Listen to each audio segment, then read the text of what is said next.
All right, thank you so much for joining us today. We have a fantastic lineup for you as usual. If you have any questions for our panel during the presentation, you can enter them into the chat or Q&A boxes and we will get to those for you. And without further ado, I'm going to turn it over to our Master of Ceremonies, Mr. Tom Berkler. Folks, thank you for joining us on March the 1st. We took a little poll before we went on the air here, and of course, playing off of what we enticed you to come on the call with today, the fact that March comes in like a lion, we kind of took, Lisa is in the coldest of the 6 environments that you see on the screen right now. But Lisa, I don't think it slowed you down one bit. That's my attitude. I can't speak for everyone on the call. I appreciate that. Yeah. Folks, thank you for joining us. We got 4 good ideas, 4 good reports to bring you up to date here on March the 1st. And we don't speak much because we don't have much time. We want to pack it into 20 or 25 minutes here, but we don't speak much to all of the fan mail we get. Tom Nichols, you were uncharacteristically not with us last week, and we mentioned the fact you're our biggest draw as far as fan mail goes. And someone wanted to know if you were as young as you looked on the screen, and we didn't need you there. We told them you weren't. So easy now, easy. Yeah. We rolled the dice, Tom. You're going to go first. One of the things you and I were talking to before we got on the show, that everybody thinks of income replacement as replacing your income, but we always try to alert business owners that there's a lot of expenses that they don't report out on their Schedule K or W-2. They've still got to pay the bills. So you're going to remind us of something today that is often overlooked, and that's how to protect those business expenses from disability of the owner. Yeah, thanks, Tom. And I think one of the big questions that goes unasked when marketing to business owners or small business owners is, what would happen to your business if you got sick or hurt and couldn't be at the helm for 6 months, 10 months? What would happen to the business? Would it be able to sustain itself while you were gone?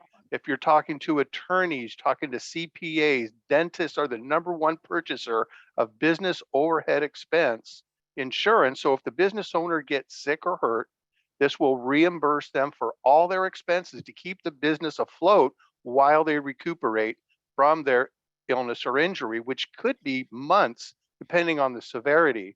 And so this business overhead expense policy covers all of the day-to-day expenses to make sure that the business is going to be there when they get back. Because I know with a lot of business owners, their business is everything to them. It's their retirement, it's their livelihood, not just their livelihood, but the employees that work for that business, should it close down, could have a meaningful effect on a lot of other people, not just the business owner.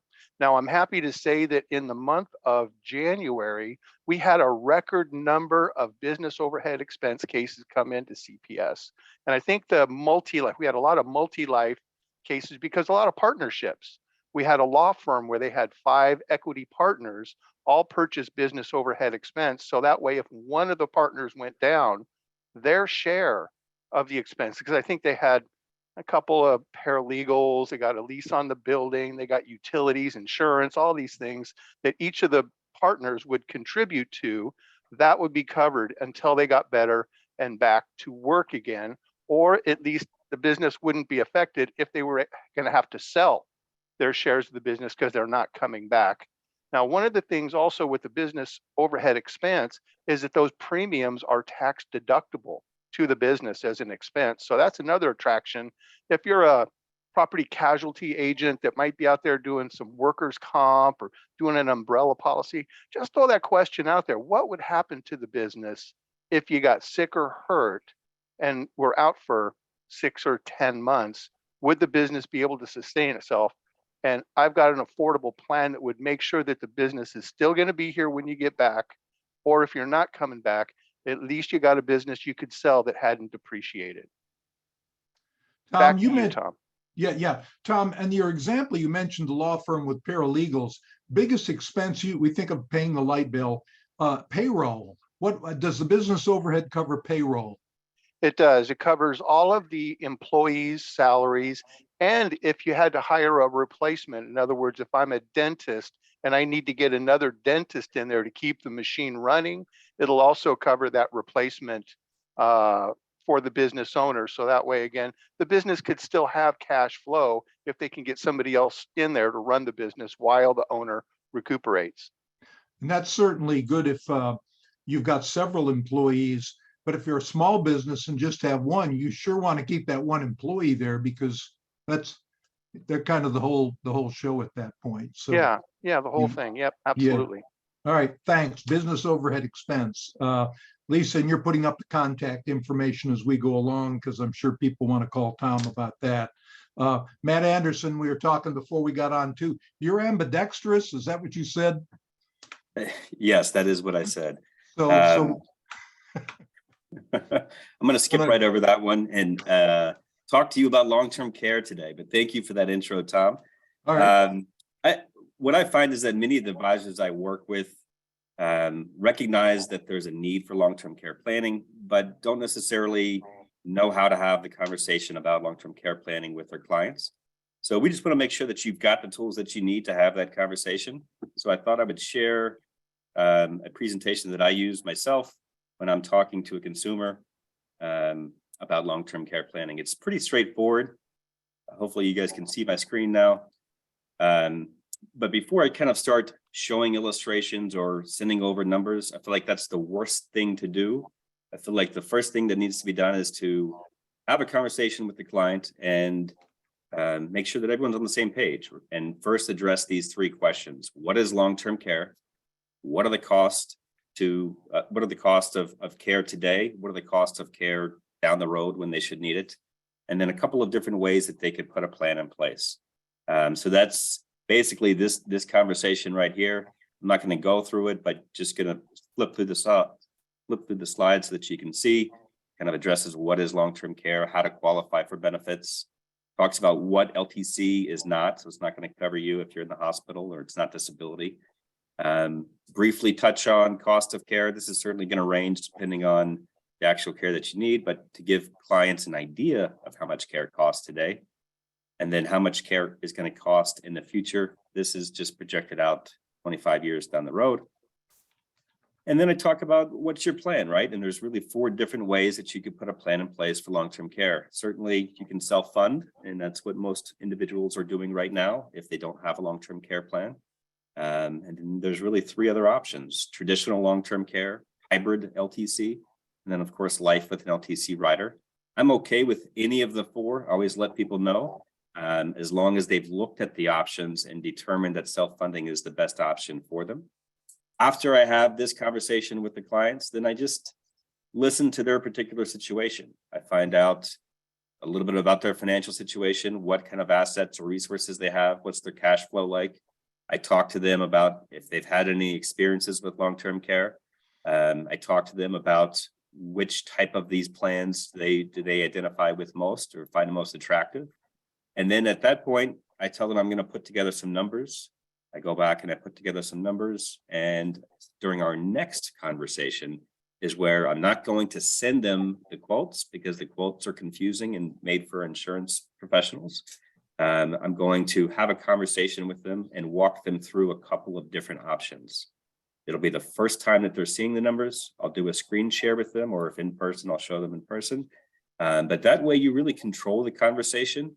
I find you have significantly better success if you present it that way, as opposed to sending over numbers without having a conversation and sending over numbers without explaining what it is that they're looking at.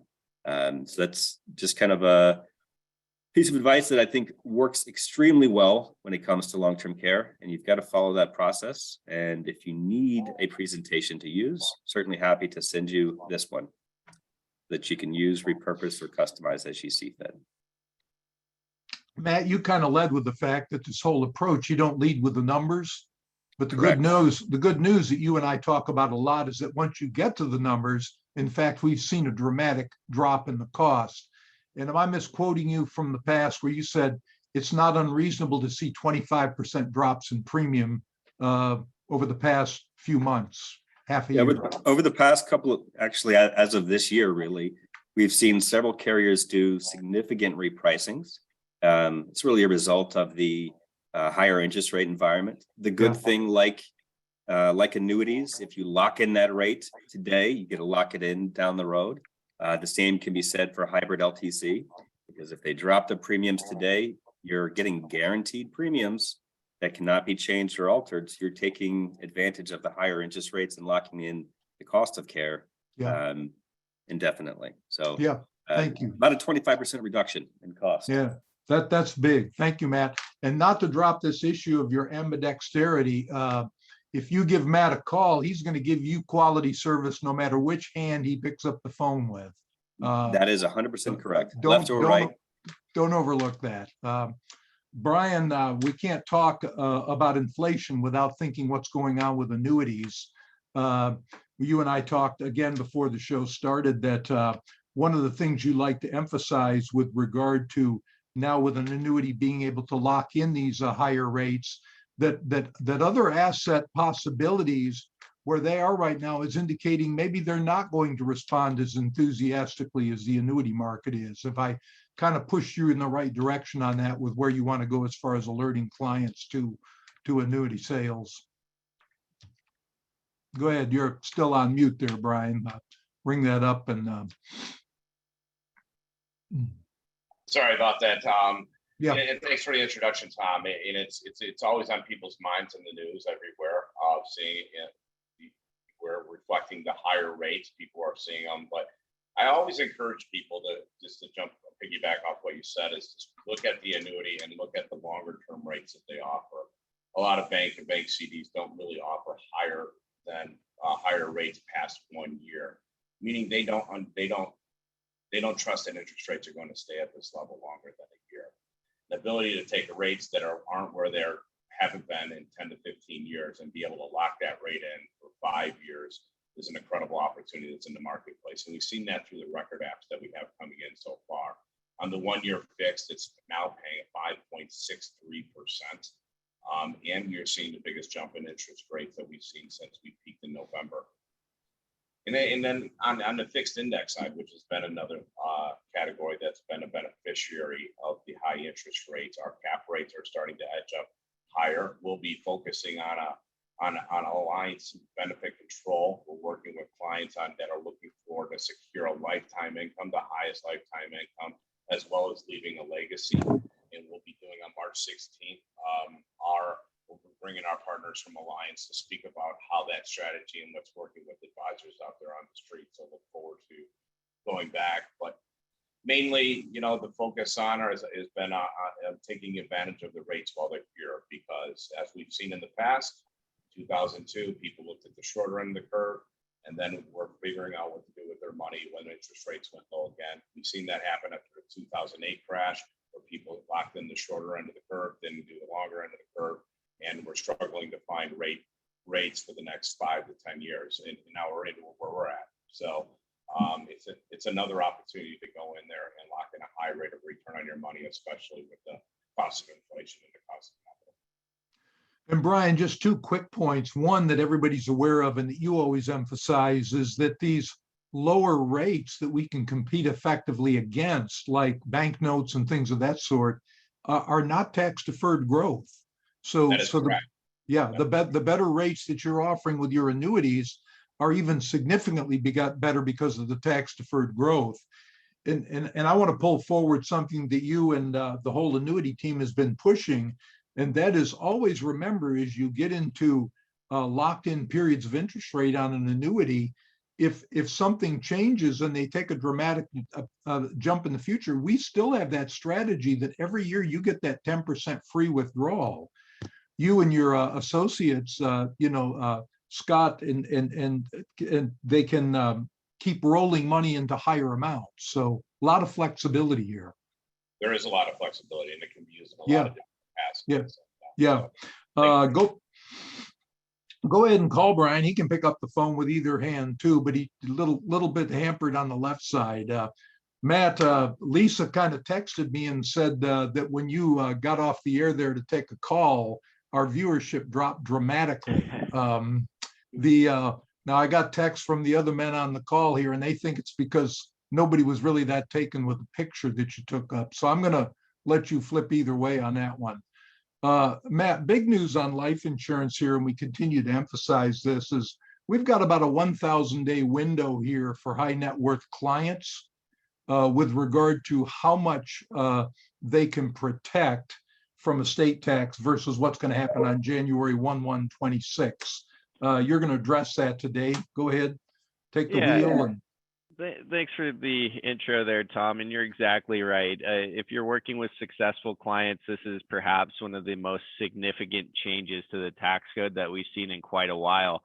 And estate planning in general, we think of it as very complicated, but I wanted to share briefly a presentation that I had to a client actually yesterday, and how we go about informing them of this big change in the tax code. And again, that change being the 50% drop in the amount that an individual is allowed to exclude from their estate tax bill. And that tax rate is currently at 40%. And like anything else, it is a complicated topic, but we're going to try to keep it simple. And similar to what Matt Anderson is in his approach to long-term care, is we're going to try to establish, hey, here's where the problem may be for you, because once we establish the problem, it's a lot easier for us to go and sell the client on a solution.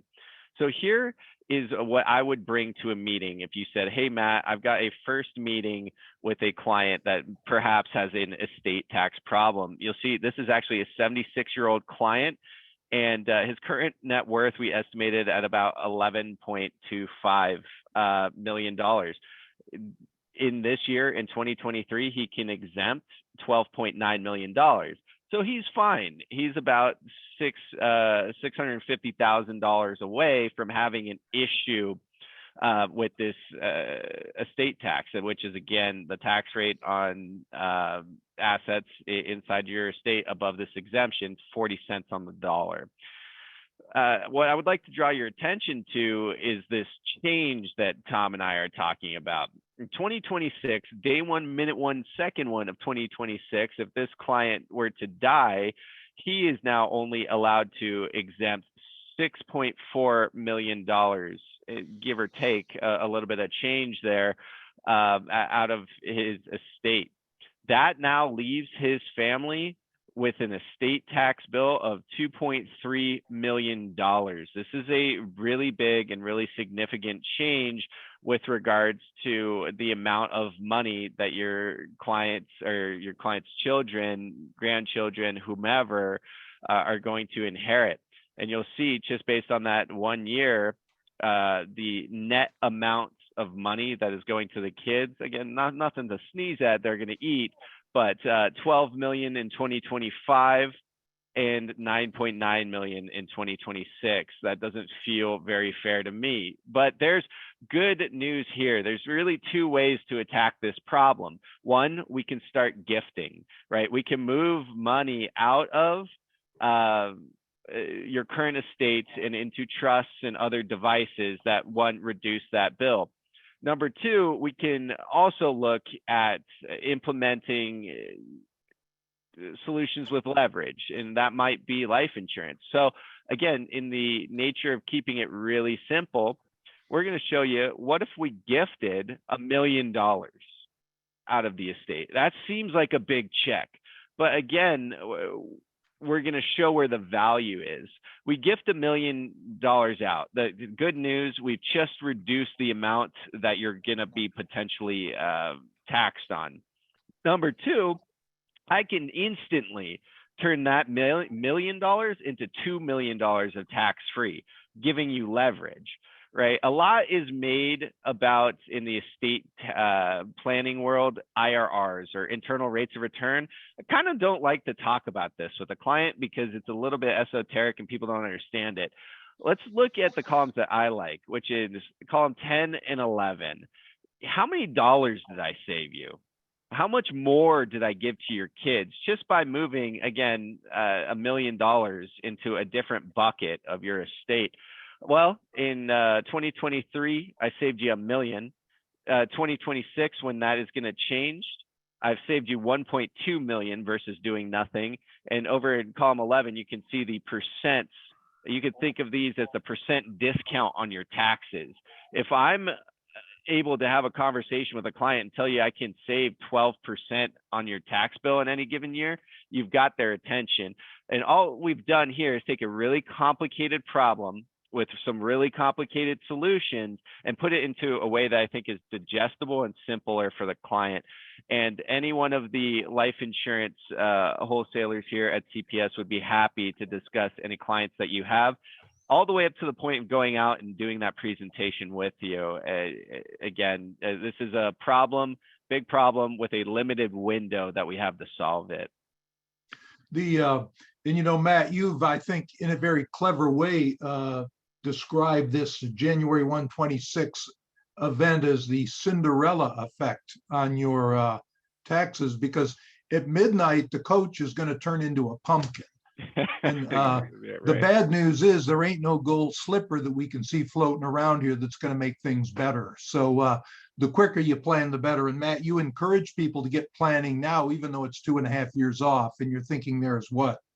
Yeah, exactly right. And as the light goes off around me, good luck getting an estate planning attorney on the phone in 2025, right? This is going to affect a lot of people, and these guys are going to be busy. And the longer we have to implement one of these strategies, depending on the complexity of the assets and the estate, it can take a year. And you don't want to give up the ability to gift away another $6 million without incurring, really unnecessary taxation. Yeah. Thank you, Matt. Thank you, gentlemen. By the way, Matt looks a little down today. We got word from the Creighton Sports Hall of Fame that he did not get voted in again this year. But the good news is the vote was closer, was it not, Matt? I might have got one vote from you, Tom. Gentlemen, thank you. Any last words for the folks, or Lisa, anything from you? No, nothing for me. Great show, guys, All as right, usual. yeah. All right. Always good to be with all of you. Well, you've got the contact number up. Please give us a call. Thank you for doing business with CPS. Have a good day.